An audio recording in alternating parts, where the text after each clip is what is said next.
Hello, and welcome to Cut, Print, That's a Review. My name is Brendon McDonald, and today I'll be reviewing 4 contemporary movies that have recently come out in theaters. In addition, there will be a section at the end of this show where I'll recommend a few movies that you can access at home. When they lowered my wife into the coffin, I had an intense urge to get into the box with her. You never considered cremation? How dark are you willing to go? Those are the shrouds. You mean like burial shrouds? Not exactly. For anyone familiar with the horror scene, the name David Cronenberg should be no mystery to you. He's helped to codify all the essential elements of an important subgenre of horror, namely body horror, with many cult classics to his name such as Videodrome, Scanners, and Existence, as well as the well-recognized dramatic horror film The Fly, and the controversial, perversely personal psychodrama Crash. His works have been exploring the various complexities of sensuality and body dysmorphia for the vast majority of his career. Those two specific elements often colliding together and existing in a complementary way. His most recent feature, Crimes of the Future, being one of the most confrontational examples of this in his filmography. That film's combination of paranoid thriller and melancholic exploration of how we relate to our own artistic expression through our physical traits was somewhat polarizing 2 years ago. And now with the Shrouds, Cronenberg has fully embraced his very loose storytelling structure and prioritizing the development of the world building and his ruminations on the characters.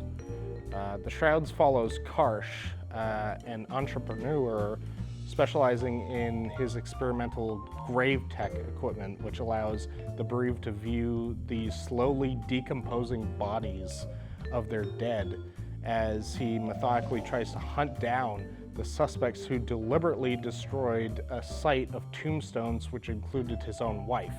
The subsequent investigation leads him down a road of sexual obsession and international espionage where nothing is as it seems, or everything may be as it seems, who knows. Now, I'm on record with my Letterboxd rating as considering Crimes of the Future to be the best film from 2022 I've seen.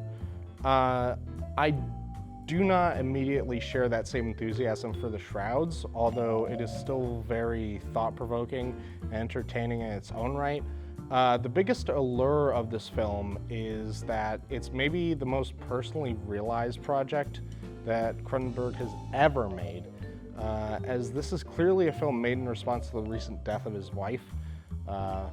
Karsh, the main character, is someone who wants to ensure that he never violates the integrity of his wife, even after she has passed on, and he's insistent that he wants to be buried with her. He constantly has dreams about her dead body coming into his room at night to comfort him with her mutilated corpse, and he preserves her body in a shroud that he can constantly view, while her mind is preserved in a digital recreation of her consciousness developed by Maury, the character who is portrayed by Guy Pearce. Now, something that's very off-putting about this in comparison to Crimes of the Future, for example, is that there is a very, very apparent tonal whiplash in the structure of this story. And Cronenberg employs this by switching from a personal, considerate mode to a conspiratorial thriller mode.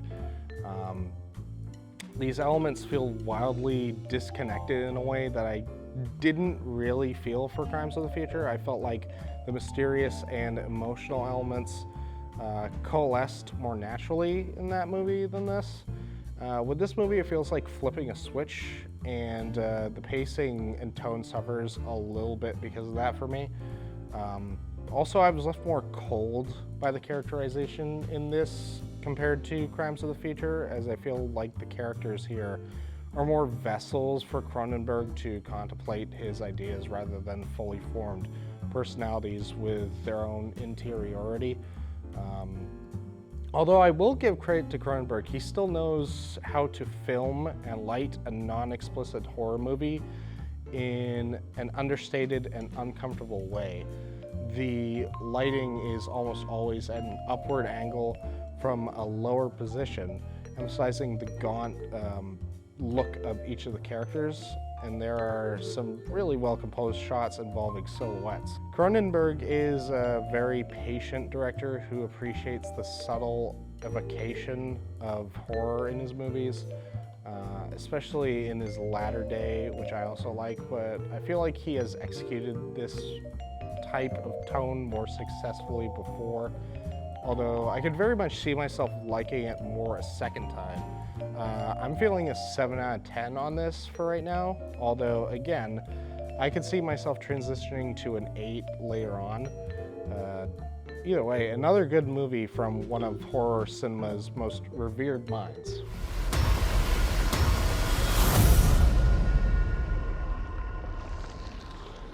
The Shrouds. It's not meant for the living. Maybe not meant for the dead either.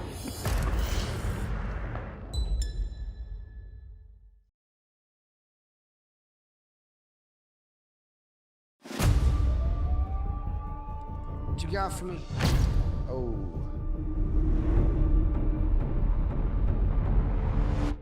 We got footage of our suspect. Do you know him? My son is not a killer. This kid was public enemy #1. Netflix in this day and age doesn't really inspire too much confidence. Like any other streaming platform, it produces disposable content with such frequency that you'd think they're in constant panic mode as a company. However, Havoc is an interesting case. This little action film directed by world-class action talent Gareth Evans of the Raid 1 and 2 fame has been gestating in the bowels of Netflix for a while, mainly because of reshoots and the unavailability of the lead actor Tom Hardy. But with all of this in mind, I think all of the efforts behind this movie proved to be very entertaining. The story follows a hardened, down-on-his-luck detective named Walker, played by Hardy, who has to retrieve a corrupt politician's son from the clutches of an underground drug gang, and soon finds himself dragged into a tumultuous gang war between the cops, the gangs, and the triad. The relationships between the different syndicate groups is a pretty common trope for Evans, as many of his movies feature intricate portrayals of crime systems which involve honor and exchange that are followed often to the detriment of the parties involved. Which brings me to the direction of the action scenes. Evans has a very unique style of action directing that is still clear in Havoc, which is organized chaos. He often uses long takes, but induces a sense of instability and messiness by never keeping the camera stagnant or controlled like in the John Wick movies. He often uses the camera's perspective to sell the punches and the kicks, and he frequently uses Dutch tilts and 360 shots to sell revolving action. His fight scenes typically incorporate relatively scrappier action choreography that doesn't have the clean elegance of the action scenes in the John Wick series, and Havoc is no exception. All of the fight scenes have this brutality that feels extremely visceral and realistically sloppy. Something new that Evans has brought to the formula this time is the element of firearms, which weren't really present in his previous Raid movies. Needless to say, he executes this type of action with flying colors, as all of the gun violence is bloody and impactful, and the gore is used to glorious effect in some scenes. Even the ridiculously filmed and composited CG car chase is so absurd and dynamic that there's silly entertainment to be found in it for as wild as it is. I should mention, since I'm currently neglecting it, the plot and the characters. As many reviews have already mentioned, they're very stock and bare bones for this type of action thriller, but what helps the characters to distinguish themselves a bit is the performances, notably Hardy and his partner cop played by Jessie May Lee. as they have a very entertaining buddy cop dynamic filtered through a gritty crime tone. I always really like that sort of cheekiness in these movies. The plot is very complicated for how simple the main objective of the film is, although what helps this element is that the pacing is as smooth as butter, and its delivery of this information never really messes with the forward momentum of the investigation.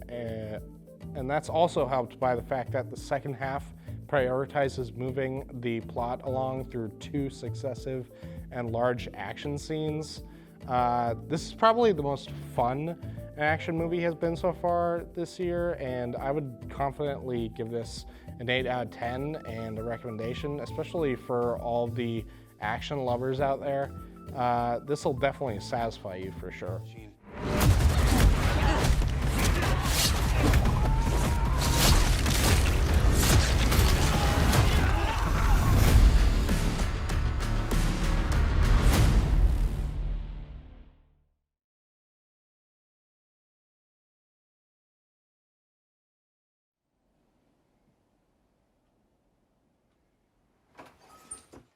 Où est-ce que tu étais encore passé toute la journée? J'étais avec le curé.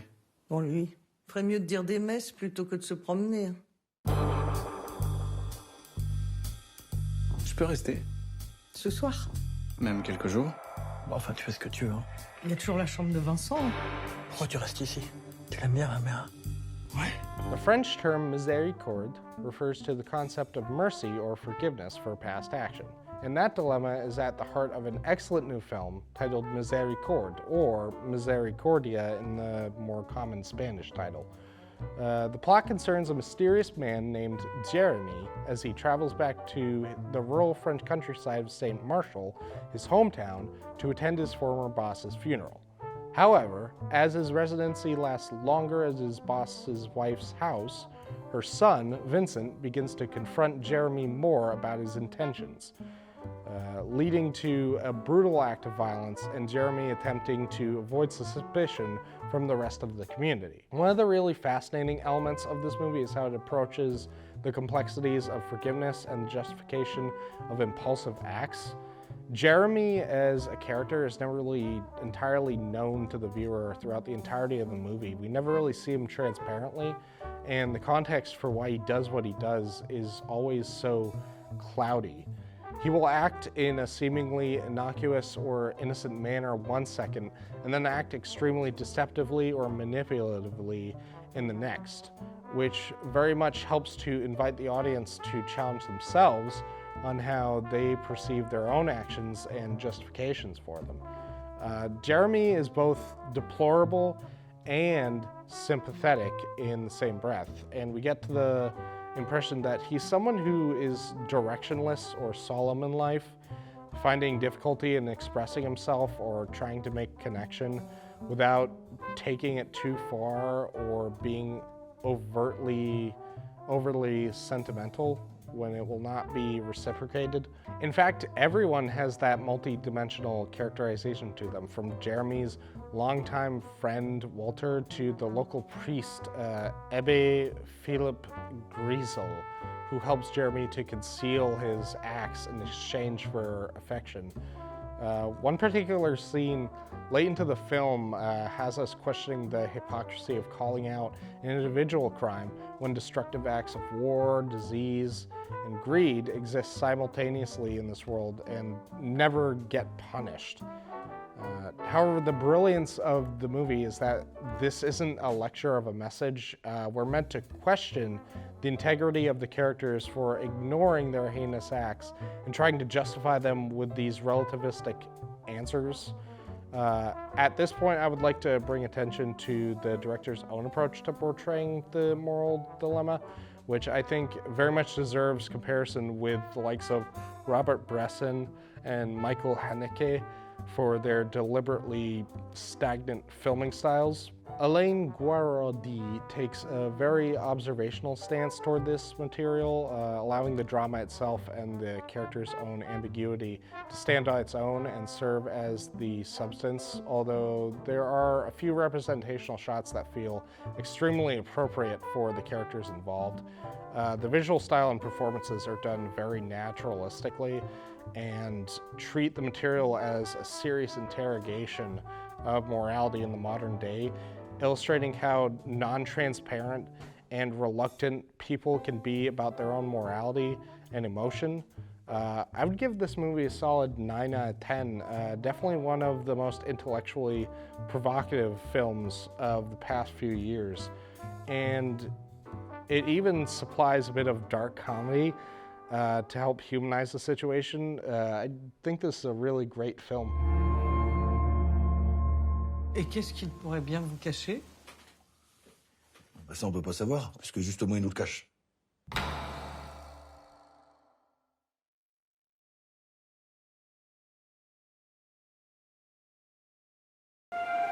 Mày ngẫm xem, có phải cuộc đời này chẳng qua chỉ là một trò đánh cược? Hồi xưa là đã có mấy con rồi. Còn mày chuẩn bị đi xong xuôi hết chưa? Không có hộ chiếu làm sao anh đi được? A young male couple is anxiously awaiting their separation as one intends to depart from Vietnam to find better economic opportunities in another country. That premise is the base for a gorgeous, sensitive, and tentative new romantic drama named Viet and Nam. Both of the young men are currently working as coal miners and exchange moments of painful, pitiful, short romance which feels aching and aspiring to reach a greater point in their lives. The two boys are interchangeably named Viet and Nam, and their mother suffers from a very similar type of affliction. Her husband was killed during the horrifying, arduous battles of the Vietnam War, and she is still attempting to reclaim his body. The whole film moves along at a very patient, meditative pace that feels in no need to rush past the quiet moments that these characters never want to move past themselves, as they know that very little constructive or beneficial awaits beyond them. The whole film feels very representative of Vietnam's own cultural identity subsequent to the war, which destroyed them and robbed them of their dignity. And we can see many of the leftover traumas that are still with the Vietnamese to this day represented in the movie, such as the presence of the explosive mines that are still buried within the soil of the geography and the recycled items used among the Vietnamese in the movie, and even the infrastructure feeling very dilapidated and worn down and constantly being flooded by the downpours that plague Vietnam as a country. The filmmaking style employed by director Minh Quy Trong will remind many people of the style of Apichatpong Weerasethakul, the Thai director most known for Uncle Boonmee, Who Can Recall His Past Lives, and Memoria with Tilda Swinton. With all the meditative, transfixing, immobile shots, mainly framed in mediums and wides, focusing on deliberately understated performances to suggest more of an underlying sadness or melancholy that can't be expressed by the people trapped within these worlds. The ending in particular, with its morbid fatalism, will very much shock people and make people incredibly emotional with its sadness and pain and inevitability for the unfortunate young lovers who are consigned to their seemingly insignificant lives. This personal expression of anguish is very moving to me, and I feel confident in giving this movie an 8 out of 10. Just be aware that it is a deliberately leisurely, slow movie, but it is emotionally potent throughout.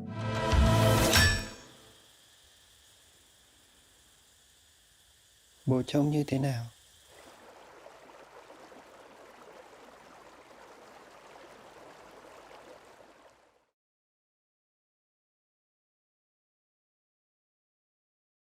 Now it's time for my video pick of this week, and for this week I'm going to recommend two films in a similar vein to the aforementioned Havoc if you would like to see more chaotic, propulsive action in a similar style.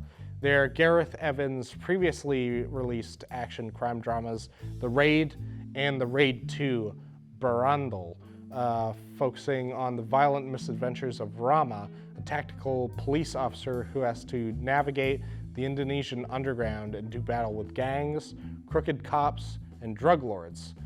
The action, as expected from this director, is very perversely entertaining and gory and graphic.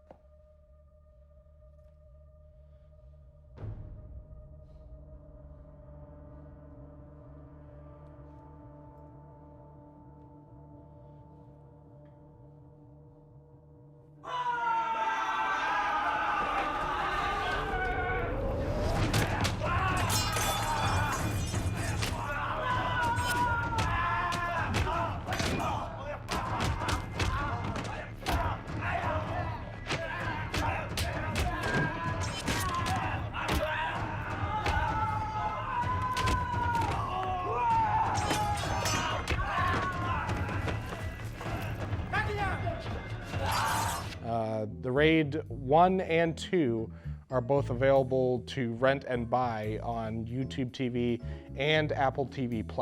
Now let's take a look at the movies I reviewed in this episode. The Shrouds is a thought-provoking, if very uneven, psychodrama that's still worth checking out. Havoc is an extremely satisfying, bloody, and visceral action movie that's both lean and mean. Misericordia is an excellent, intelligent, complex moral drama that provides very stimulating questions for the audience to ruminate on. And finally, Viet and Nam is a sensitive, bittersweet examination of finality and romance and how we deal with it in our lives.